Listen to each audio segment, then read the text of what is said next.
Very much for joining another Totara community webinar. Today we're really lucky because we are joined by a dream team really of Jen and Wim.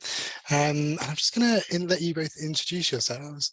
So Jen, would you mind just sort of saying hello and telling us who you are? Yeah, sure.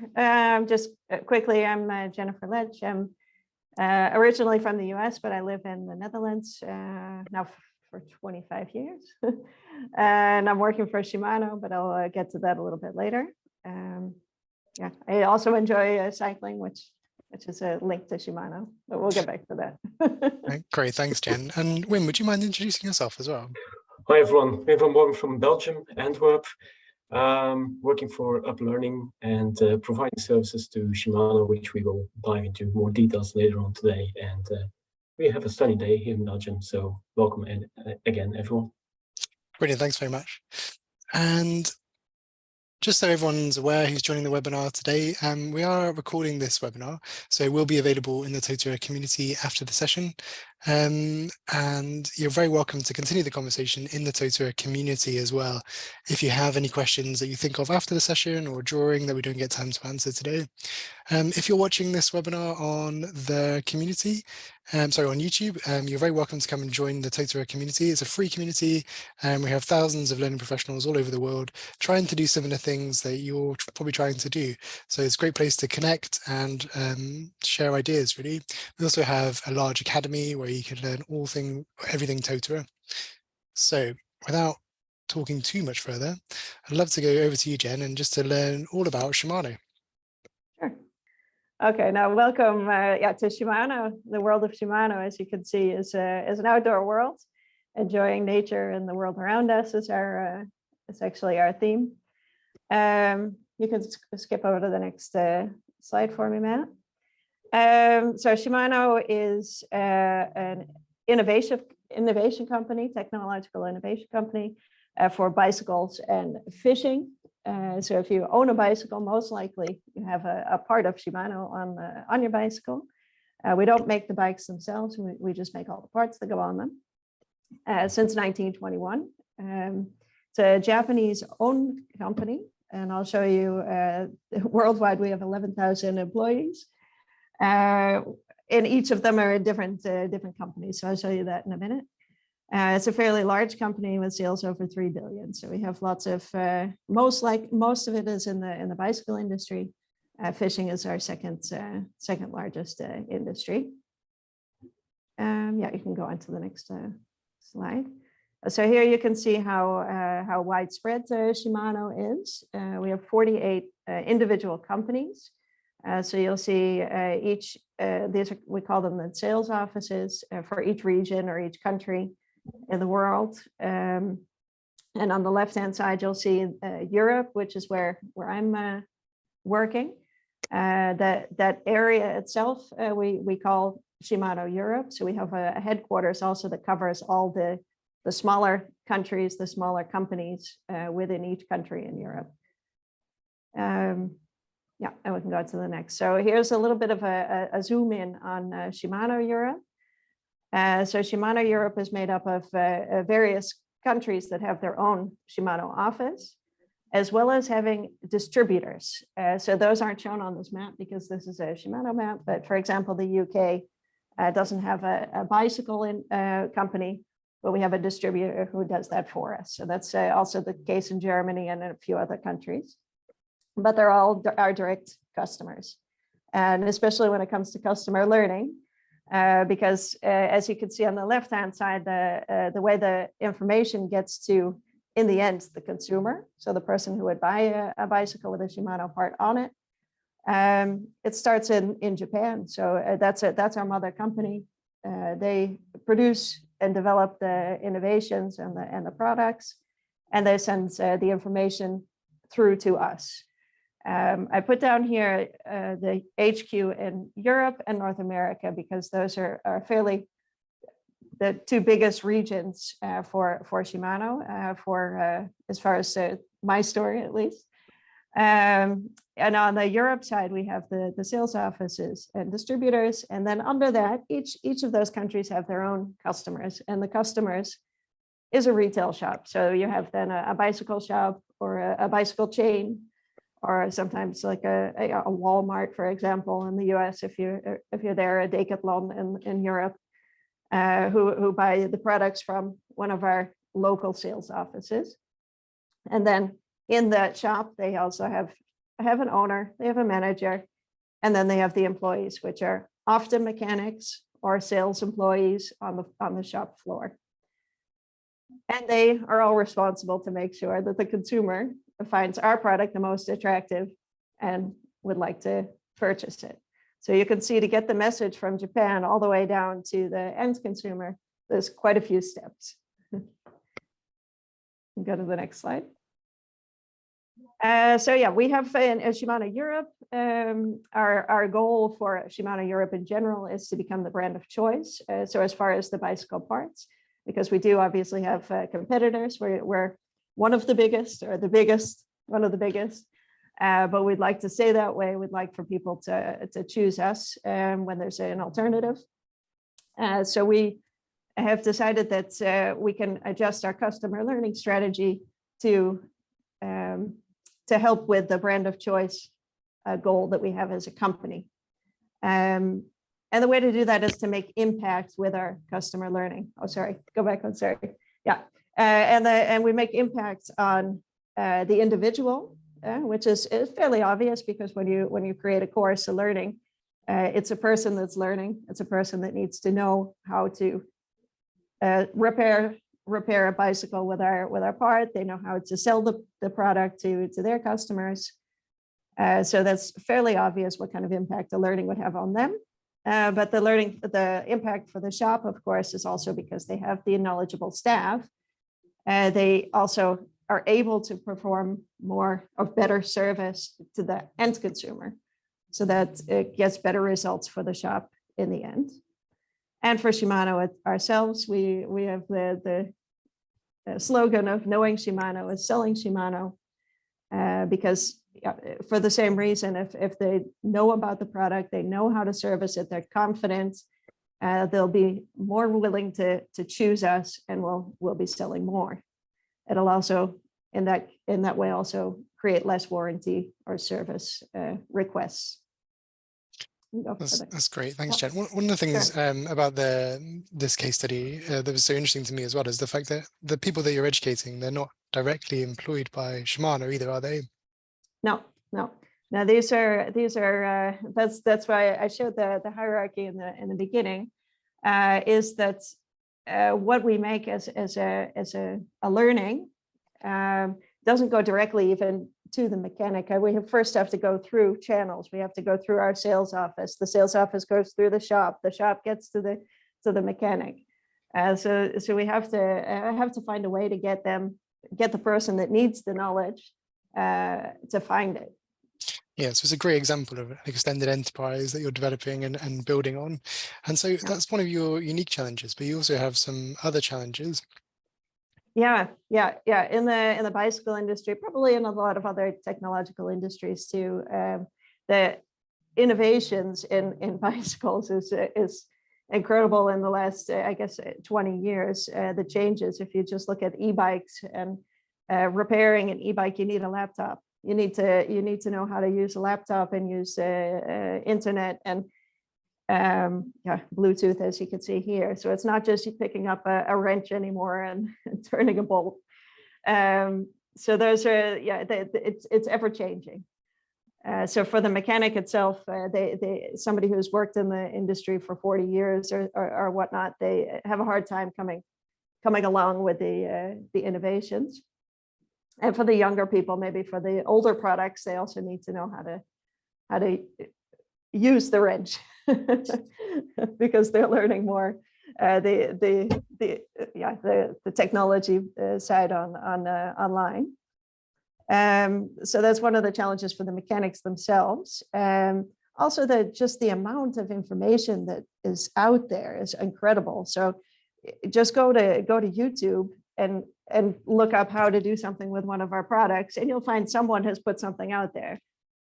So we find it a big challenge because it's not always the way we want them to do it. It's not always what will ensure that our products will be serviced properly. So for us, it's a big goal to make sure that we're the ones telling the message. And the mechanics also are the shops themselves. They have multiple suppliers. I've talked to a few customers who say the same thing. Every supplier, whether it's a bicycle manufacturer or the parts manufacturer or accessories, they all have products that they want them to know about and they want you to learn about. So the mechanic who has from March to October has almost no time because they're constantly working on bicycles. In their off season, they have to learn about every product from every supplier. So the time is very limited. So that's for us something to consider when we're developing the learning and we're finding a way to present it to them. And for us is those are our challenges, but also the localization. Like I said, as Shimano Europe, we're a little bit further away from the person that is going to be watching the learning as far as language, but also as far as reaching them, engaging with them. And that's why, we're lucky that we have the sales offices in each country that have a little bit more context. They're closer to to the shop in order to get them engaged and onto the platform. Great. We had a question then just from Jean-Paul, who was asking what localization means. You've just sort of answered that, but we will touch on that in the demo a little bit more as well to talk about how the platform is sort of set up for the different regions and different languages. We'll take a look at that as well. But that's usually a huge concern for lots of organizations. I'm sure you come across that quite a lot as well, Wim. Yeah, we do. Actually, we go a long time back with Shimano when they came with this story to us with their need. And indeed, it's a very interesting case where we have got all these different countries, different languages, different needs. So localization is not only about translation, it's more about adapting the content to the language, but equally to the local need. As certain countries will have different types of bike enthusiasts. So diversity is not only language, it's in various and wide variations. Now, before we go more into that detail together with Jennifer, maybe just a brief introduction to the company Up Learning, for which I work for some years now. Who's Up? It's a good question. You see a small country. We don't have this big map as Shimano. We keep it much more. We stick to Belgium and to Holland. The main office is in Holland, in Ede, close to Utrecht. And then we've got a new office since 2 years almost now in Antwerp, from which we also provide services to countries in Belgium, but equally in Holland. What kind of services do we provide? It's threefold. We try to, of course, learn, perform, and engage. We have these three similar words, or actually identical words, Totara, although we were first with using them, but it doesn't matter. But they resemble the same things. We try to engage with our users. We try to learn together with our users about our customers, our users, and to drive performance on the level of the companies with which we work to perform, provide a better performance to their end users. It might be internal employees, or as with Shimano, it might be external users, which is even more complicated.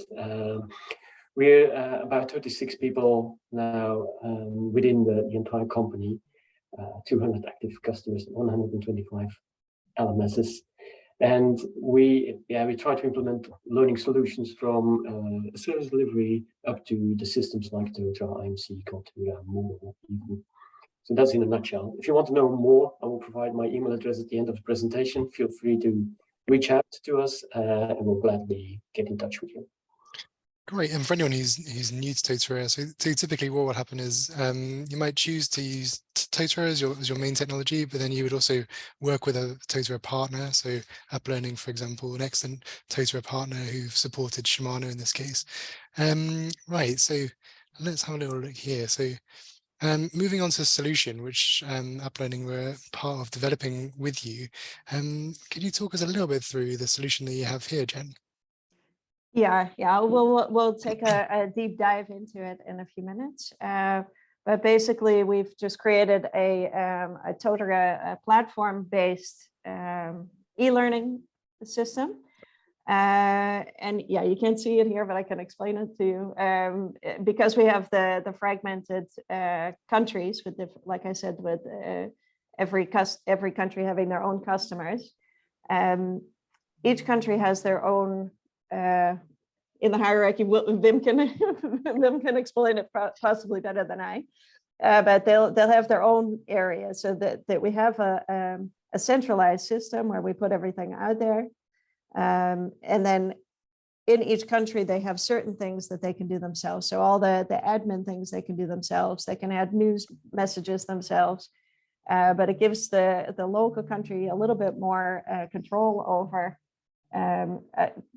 not only the accounts, but also in getting more engagement in their country. Wim was involved since the beginning, so he knows how it all evolved.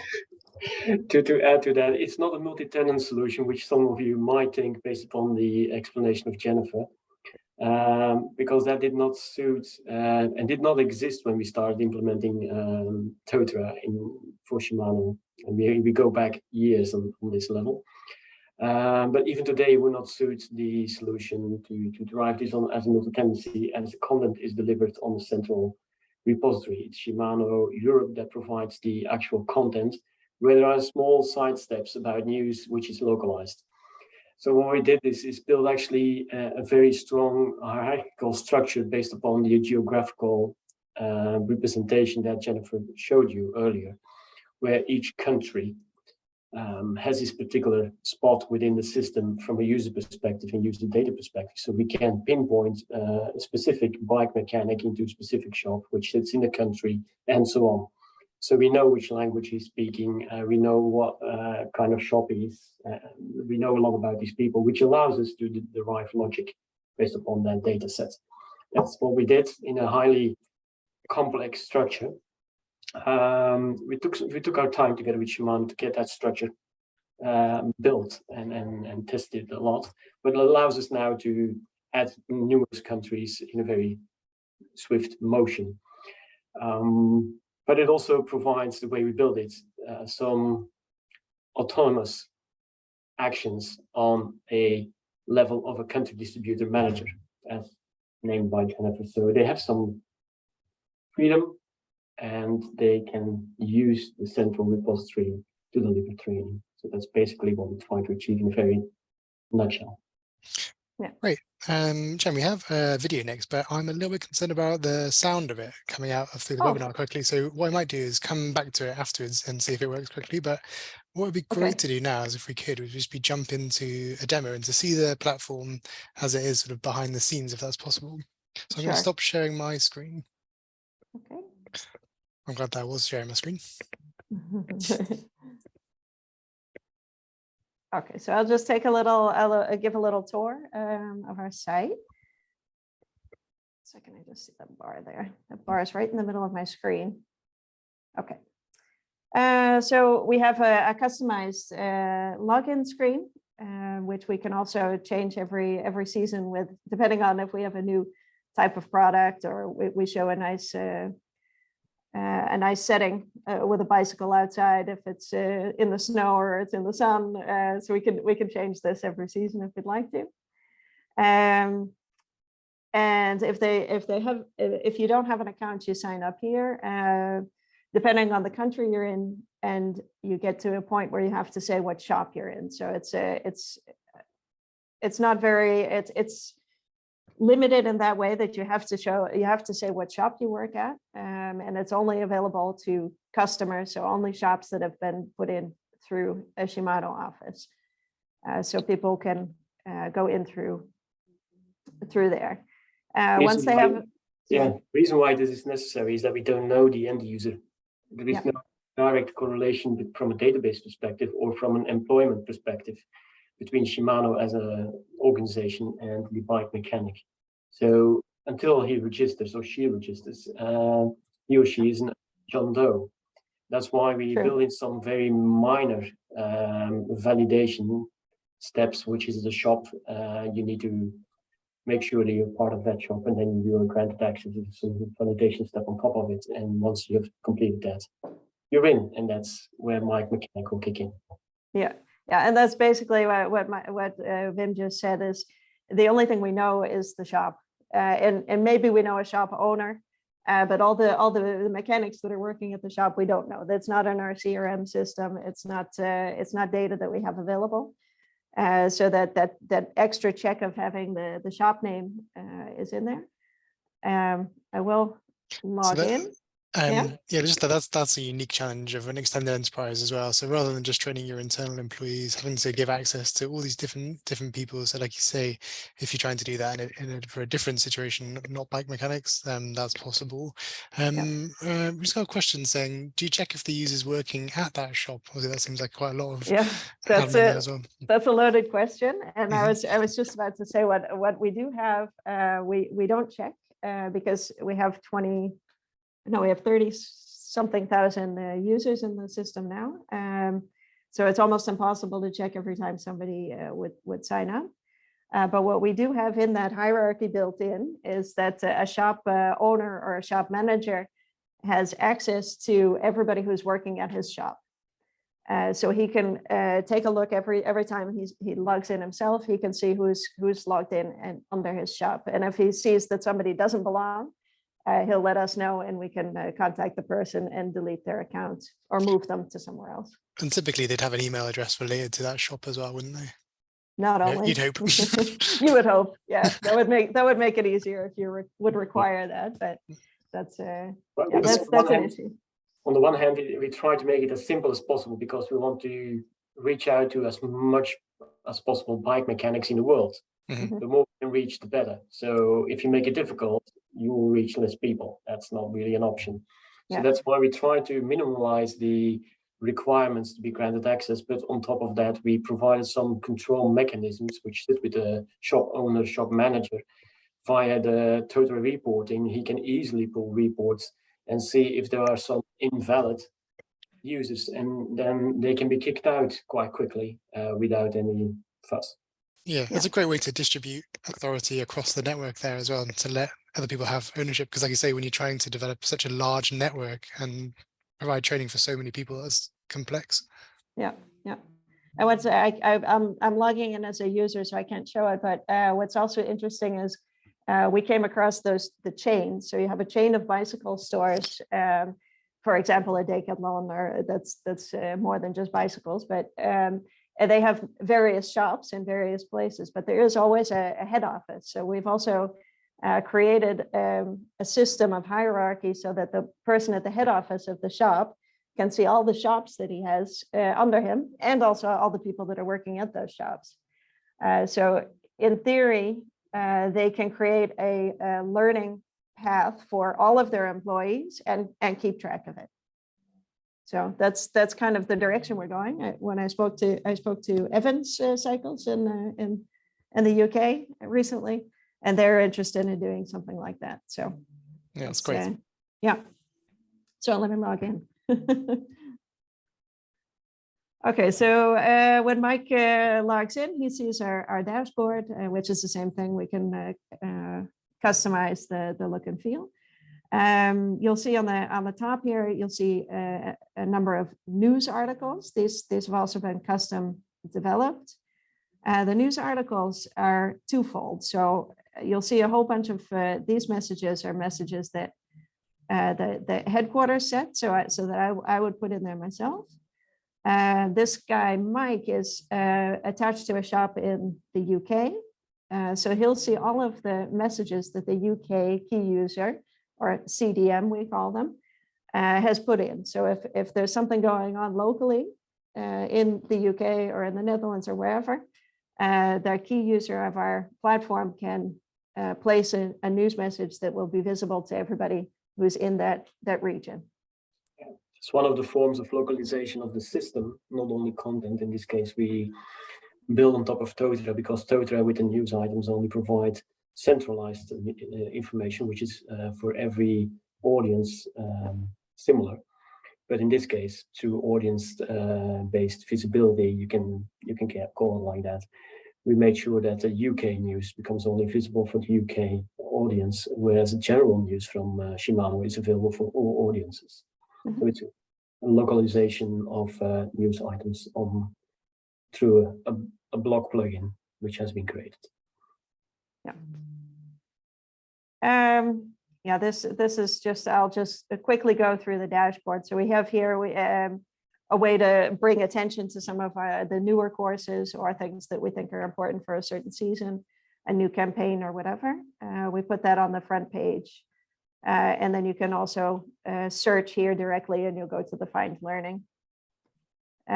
This isn't being used very much, at least Mike Mechanic hasn't done very much, so you can't see any collected badges. And certifications, but I'll get back to that. Maybe it's a good idea just directly to go through one of these. So this is just a recent thing from the United Kingdom. So they're holding a Shimano Service Center Mechanics Championship. Service Center is also we have different grades of customers. So we have a service center as kind of a certified shop that lives up to our expectations. And one of the expectations is that they follow courses on our e-learning platform. And the other shops we call them IBDs, individual bicycle dealers. So we offer different programs and different things specifically for the service centers, because they're kind of our elite customers in that way. And this news message is available to everybody. So it's kind of also a little bit of a sales pitch. So if you're not working at a service center, you want to be, because you can become the champion, the mechanics champion of the year. And so it's just a nice little newsletter explaining what it's all about. And then you can click through the newsletter over to the entry page, which we built up with various of the Totara activities. So what we've done is just an introduction with a nice photo. We've required them to complete a program, which is specific courses for this mechanic championship. Once they finish the program, they can take a short quiz, and then they'll be asked to do an assignment. And I'm just rattling out all the Totara activities that I've been using since the last 2 years. So what we ended up doing is using an assignment module where they can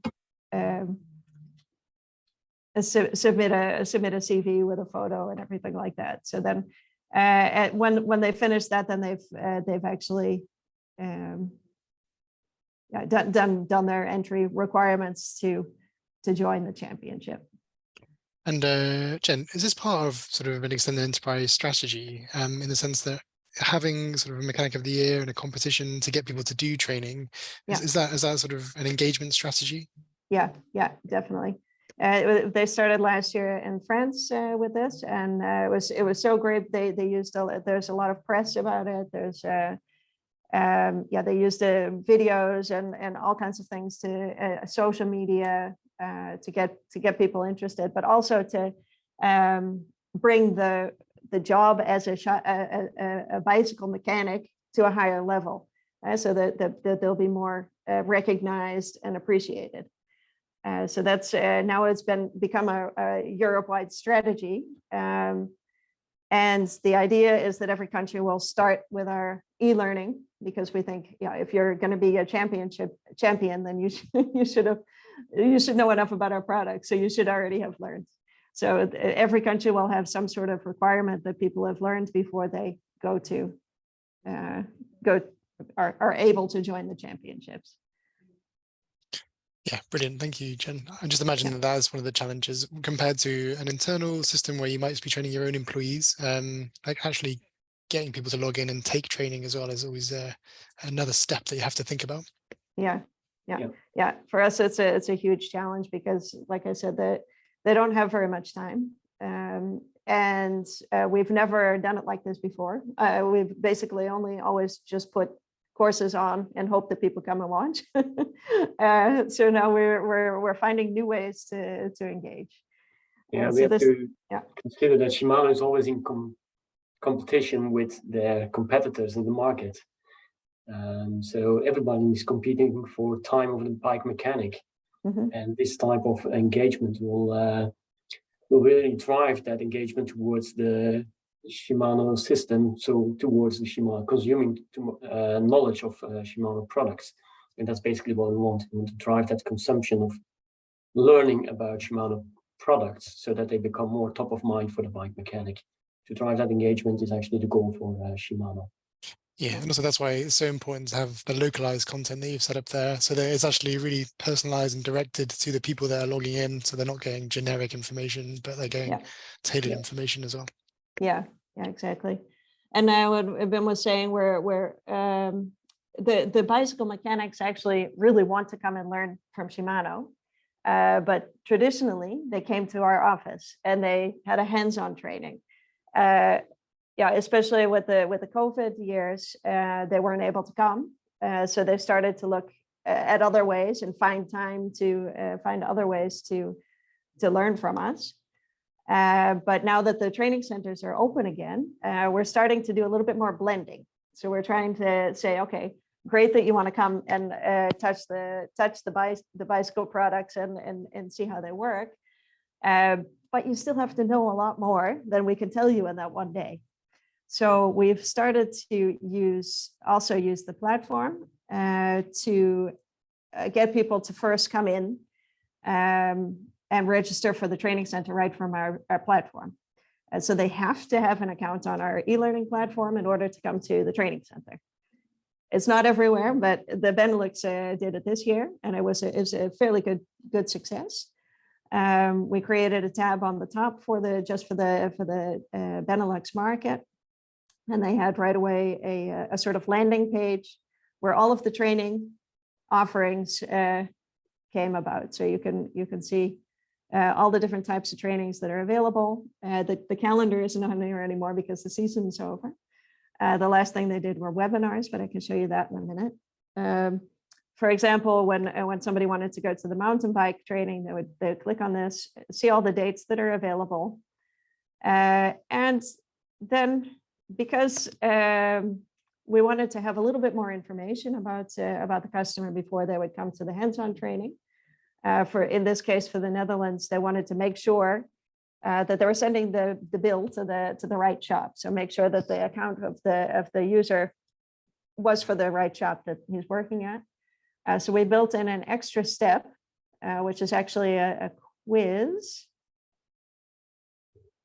Yeah, which is actually a quiz. Feedback functionality, but oh, is it the feedback? Yeah, that's okay, fine. Thanks. Yeah, okay, yeah, that's the feedback. Yeah, in order to find out a little bit more information about them, and once we got that, we could go. They would see the offerings of the training, so that way, and then after the training, they would put the handout here that can be downloaded from the people who had registered. Only for the people who actually attended the course could retrieve the handout and a certificate.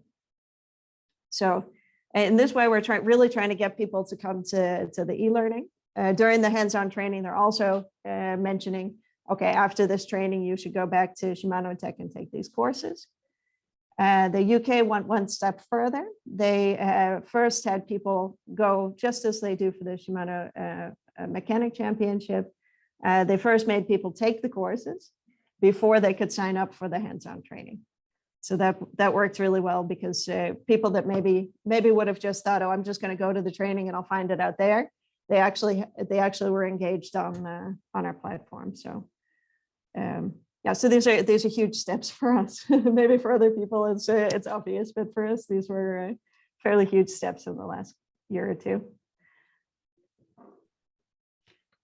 It looks great as well, and you've had lots of success as well, haven't you? Like, lots of people have been coming to the sessions, and you're fully booked for the next few months as well. Yeah. Especially I guess I just opened a new tab. Sorry about that. In the Benelux, they had a webinar session And they kept, they said, okay, it'll be 50 people. And the next time I looked, they said 75 people. So it just kept getting bigger and bigger. That's great. Yeah. So yeah, so I mean, what else we've used here for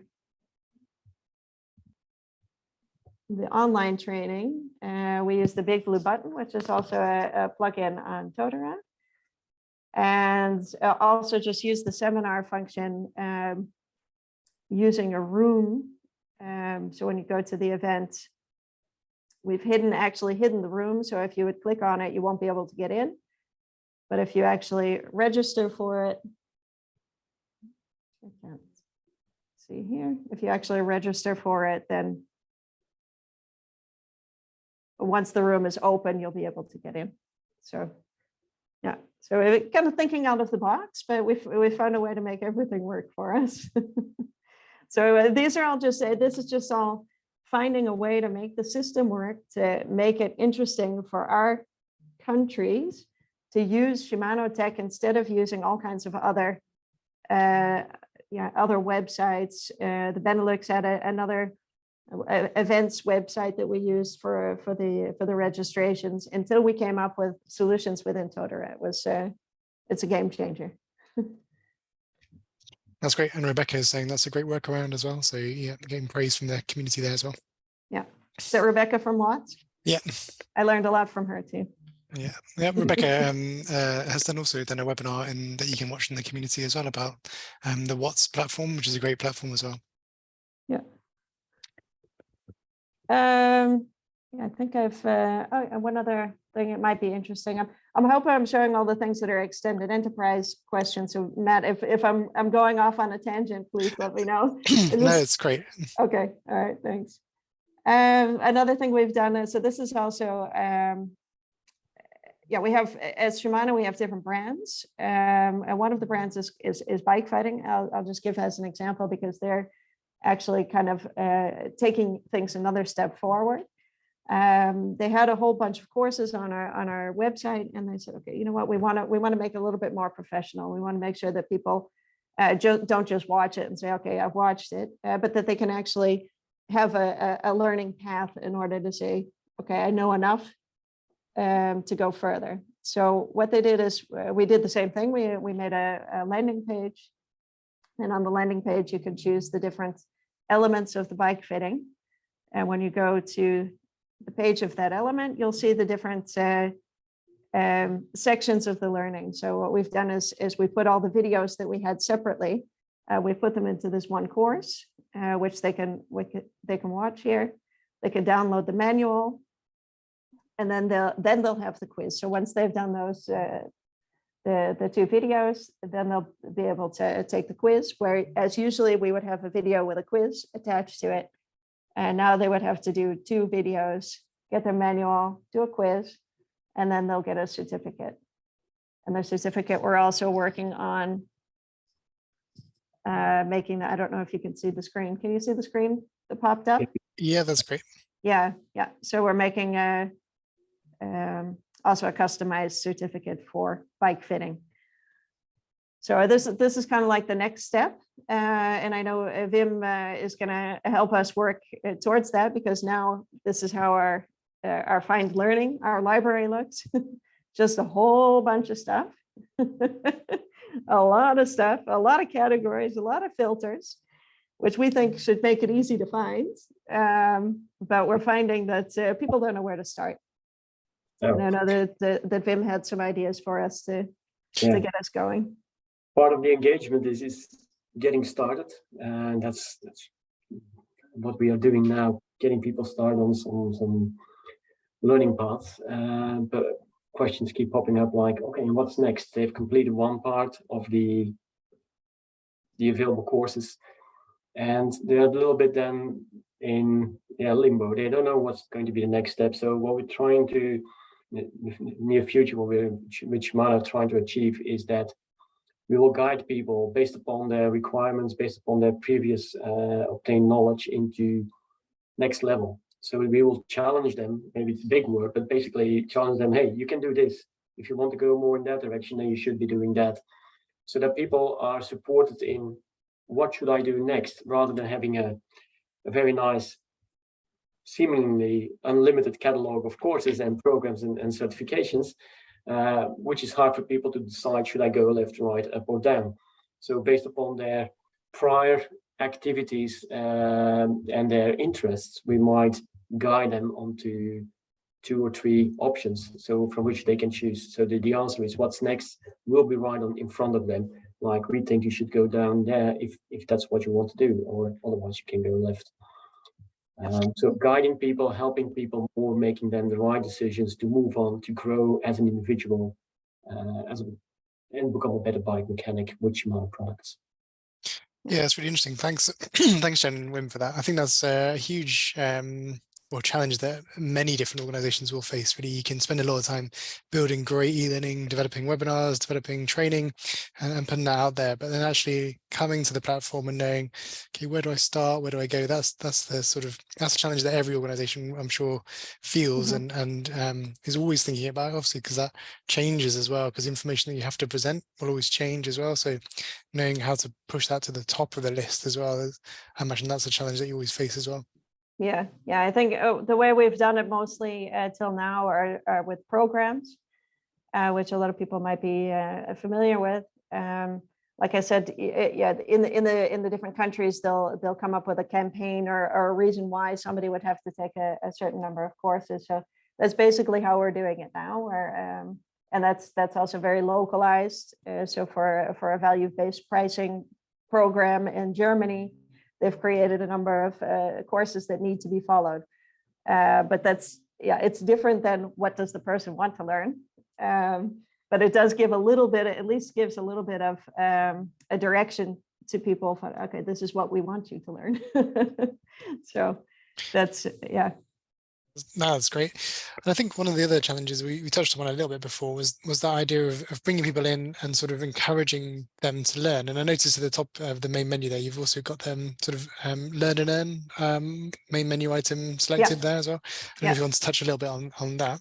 Yeah, I'll show you that. I have to go onto another screen. But actually I was, it was in a discussion with Matt that I came across a solution.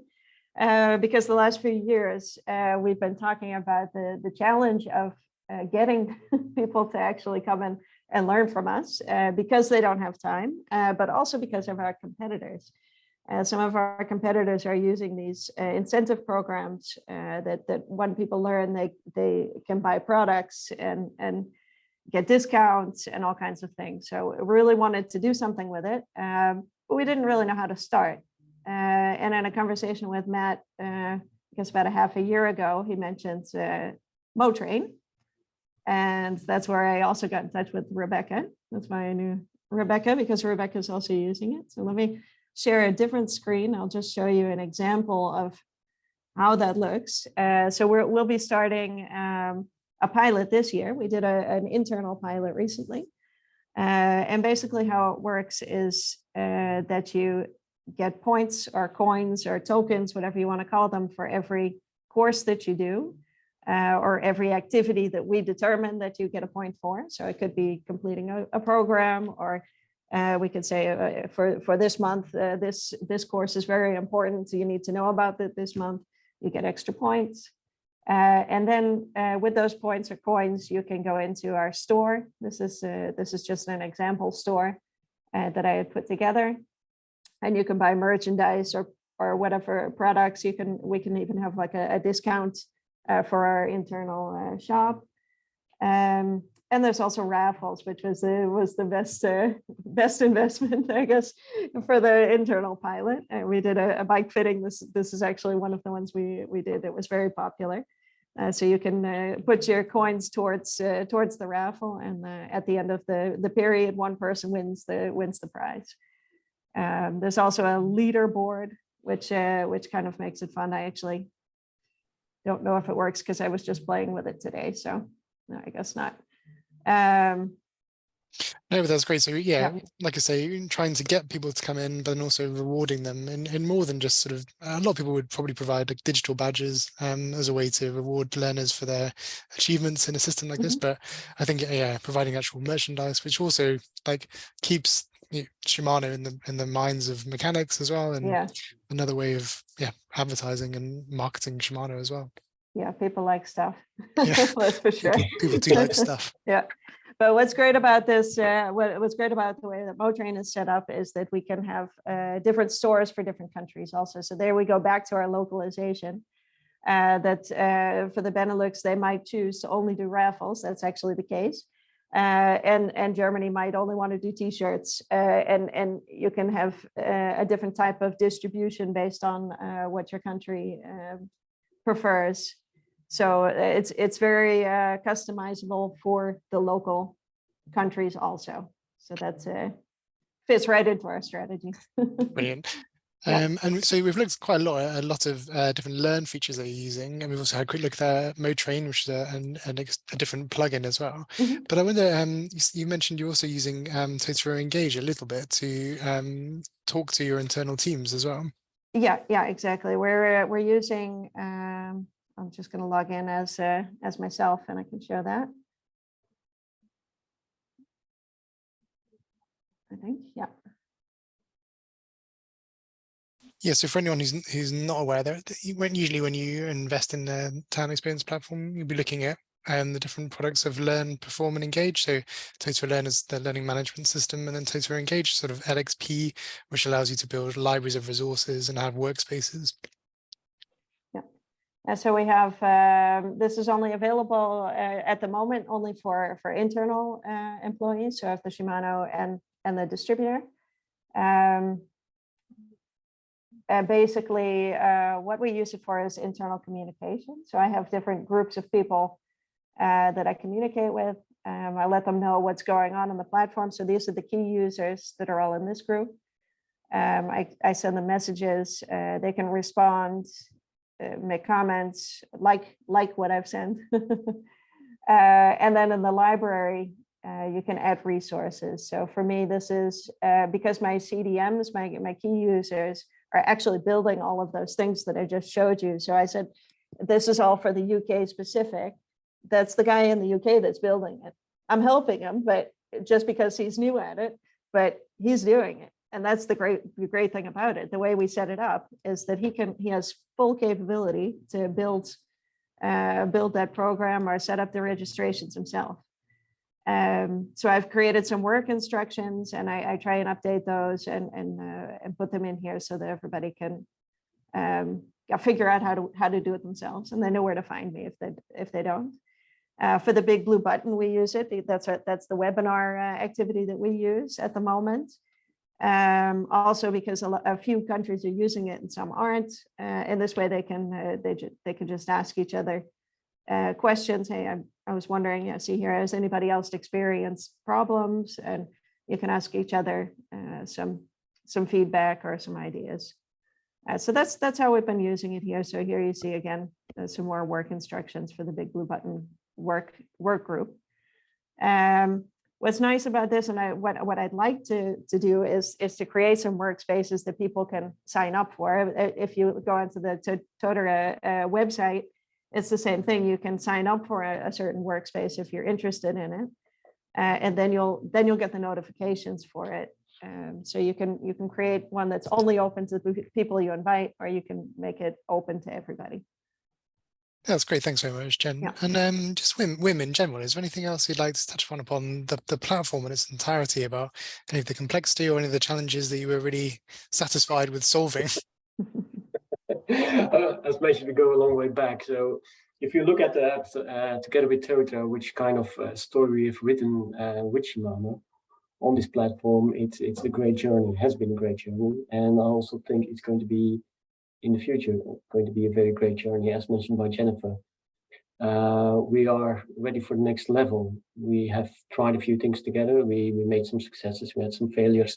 We adapted to what the system is today. And I think it's a very interesting environment to work with, due to the fact that you're not working with direct employees, you're working with external people, which we don't know actually until they register. So that's where the journey starts. We're working with unknown people, which we try to engage by what we are doing together. Shimano bike parts, which is in different countries, different languages, different legal needs, different contexts. So it's a very dynamic environment which shifts continuously and which pushes us as a Totara partner for Shimano to continuously forward to what's going to be next. So it's a very challenging environment to work for. I really love it. We really love it to think forward with them. And one of the things might be that we do the crossover to perform, in which we are going to work with competencies, which might drive maybe, and now that's what we're still investigating together with Shimano. The next steps is that we might not work just with courses with certifications, but we might try to work with competency profiles. And if you are competent as an individual and you have enough competencies in your shop, that might mean you become certified as a Shimano service center in the future. So we're shifting even more to the personalized skill set of the bike mechanic. That might be in the future, might be on the table. Those are the discussions we basically just started, I think 2 weeks ago, Jennifer, if I'm not mistaken. Sure. So yeah, I'm looking forward to continuing this story and write it and continue writing it together with Shimano. We love it. Great, thanks very much, Wim. Thanks, Jen. Jen, if you could stop sharing your screen, I'll just share mine. Thanks. So just to sort of summarize, so you basically had some of these challenges and you were able to solve them working together with Up Learning and with Totara. Yeah, I don't know if there's any, as you said, mentioned here, Wim or Jen, any of the biggest ones that you're most satisfied with solving? I'm just so excited that we've been able to do some more engagement. I think almost everything on here we weren't doing 2 years ago. So since 2 years, we've discovered everything that Totara can do, and it's made a huge difference. We went from 900 average users per month to 1,380 in 2 years. So that shows you what it can do. That's great to see a success, and yeah, I wish it continues. Yeah. And also, just for anyone who's interested in learning more about extended enterprise or trying to copy something similar, we have an academy course in the Totara community, which you can come and have a look at. It involves a free guide as well. So do come have a look. There's a QR code there if you catch that, or if you're watching the recording, you can use your phone to just go to that. And yeah, just if anyone had any further questions from today's session, let us know. We'll be happy to answer them. But otherwise, if you don't have questions now and you have questions later, you can come in the community. We'll be happy to answer them there as well. And yeah, Jen or Wim, any sort of final closing remarks that you'd like to add? Oh, looking forward to the future with Shimano, writing the next pages. As I mentioned before, I will put my email address shortly in the chat. So if any one of you want to be in touch with me, feel free to reach out, and then we'll get the conversation started. Yeah, great. Thanks, Wim. And you can also @tag Wim in the community as well if you're there, and then you'll be able to talk to him there as well. And Jen, any final sort of comments from you? No, just same thing. I mean, I always enjoy talking with other people that have similar challenges and coming up with new and out of the box solutions. So if anybody ever wants to reach out, any great ideas they want to share with me, I'm always open for that too. Yeah, obviously with Totara as well, there's not one way to do things, is there? There's lots of opportunities and possibilities. So yeah, coming together and talking about those different ways of doing things is definitely beneficial. But yeah, thank you so much for taking us behind the scenes of your platform today, and really great to see the success that you're currently having, and I wish it continues for the next few years. And we'll come back in a couple of years and see what's next on the platform. Yeah, great, thanks. Will do. But thanks very much, Wim. Thanks very much, Jennifer. It was great to see the system today. And thanks everyone for coming today as well. You're more than welcome. And good luck, Matt, this week. Oh, thank you. Yeah, thanks very much. Thanks, everyone. We'll finish there for today. Bye. Bye.